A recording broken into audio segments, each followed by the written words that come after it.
Today we're talking about the Prelude to Final Fantasy, which sounds a lot like my own Final Fantasy of a world without decorative pillows, and it sounds something like this.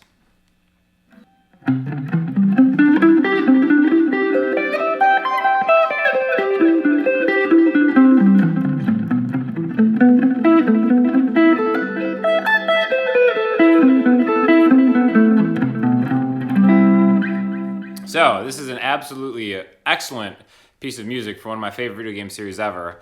And it might seem kind of hard, but I assure you it is not nearly half as hard as fighting Emerald Weapon or breeding a gold chocobo. And it's really just 2 arpeggios. So it's simple enough, but it's really great exercise in learning the fretboard through arpeggios and alternate picking too, okay? So the reason we're actually gonna do alternate picking was just kind of like skipping ahead real quick. A lot of people play arpeggios with a lot of like slides and hammer-ons, but this was originally, I think, on a harp. So to kind of get the attack of each string, we're gonna demonstrate it today by picking each single note, up and down, alternate picking style, okay? I'm also gonna link you to a tab for this because it can get kind of long. But it's all just 2 arpeggios, a major one and a minor one.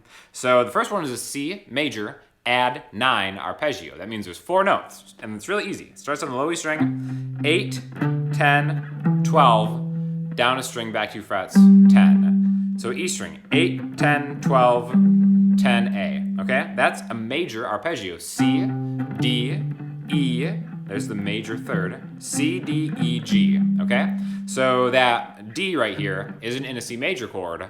We would think of this as an add 9 chord because it comes after the triad, the 1, 3, 5, right? So 1, add 9, 3, 5, C, D, E, G. We're gonna repeat that exact same shape, but on the octave C, which is down a string. The 10th fret of the D string is also a C, so you can do that exact same shape. Easy enough, right? So we just have 1 arpeggio really in 2 spots. C, D, E, G, C, D, E, G, okay? Now, once we get to there, those are the first 8 notes. 1, 2, 3, 4, 5, 6, 7, 8. We're gonna repeat the second arpeggio and jump into the next octave of that, okay? So if we kind of did that exact same shape, just starting on another C note, we've got the first octave C, the second octave C, the 13th fret on the B string is the next C, same shape, okay? So that goes from 13B to 15B to 17B to 15E, okay? So we've got octave 1, octave 2, octave 2 again, octave 3. Now we're gonna reach all the way here to the highest C that you can possibly get, which is like the 20th fret. So it could be kind of hard to play on some acoustic guitars, but really just get up there. And then once we do that, we're gonna start walking back the same way, but repeating the arpeggio after we get to that 8th note. So again, I'll do it really slow. 1, 2, 3, 4, 5, 6, 7, 8, repeat. To the next arpeggio, backwards,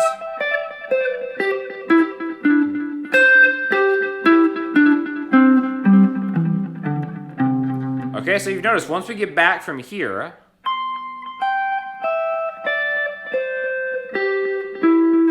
once we get to the 12th fret on the D string, we're gonna go back 4 notes,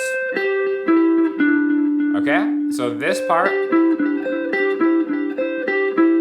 happens 2 times in a row, and that brings us home to here. But after we go, we're actually gonna skip that C and go into our second arpeggio. So all that is just 1 major add 9 arpeggio that we're kind of working with, right? It's kind of long, but not nearly as long as the Knights of the Round Limit Break takes. You know what I'm talking about. Now we're gonna go to a minor arpeggio, okay? So this is gonna be an A minor chord. Same exact shape, except with 1 small difference. The difference between a major and a minor chord is the third. It has a flat third. So an A major would be like that, but no, we want a minor. So 5, 7, 8, down a string to 7A, okay? So this is the first A minor arpeggio. Same thing can be moved down a string. The exact same sequence applies. We're just starting on an A, and now we're doing a minor one.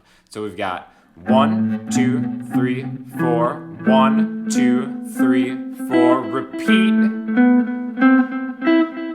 Same same shape again.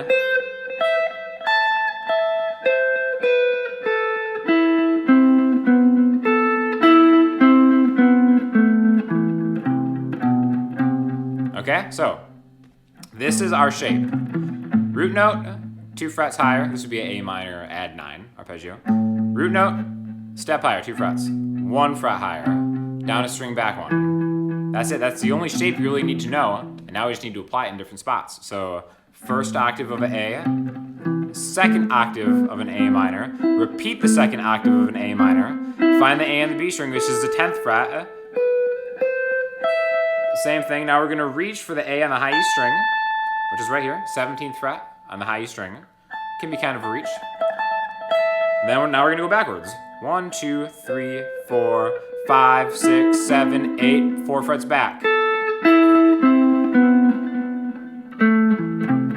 This one of those. It's kind of hard to play slow. It's hard to play fast, it's hard to play slow. You want to be in the middle somewhere, right? So again, I'm going to do the whole thing super slow, starting on the C. First octave. Second octave, repeat the second octave. Third octave. Backwards. Start again. Into the A minor. First octave, second octave. Repeat the second octave. Third octave. Reach, now backwards. 4 notes back. Okay? And that's it. That's the whole thing. And do that and you're a total boss. So I realize that kind of running through long spanning arpeggios can be about as confusing as the whole Zach storyline, but I think the best way to do it is to break it into parts, okay? So if we have one, maybe learn one long arpeggio, C, D, E, G, C, D, E, G, C, D, E, G, C, and then work on breaking them into parts. So then we have the first part, then maybe the second part just goes back to that second octave, and then just adds the second one, okay? So maybe that could be the second part. And then once you get there, then go backwards, and that will be your next part. And then just kind of drill that until you kind of just become a master of it. And that kind of holds true, I think, with any kind of arpeggio-based practicing because it is kind of easy to get lost.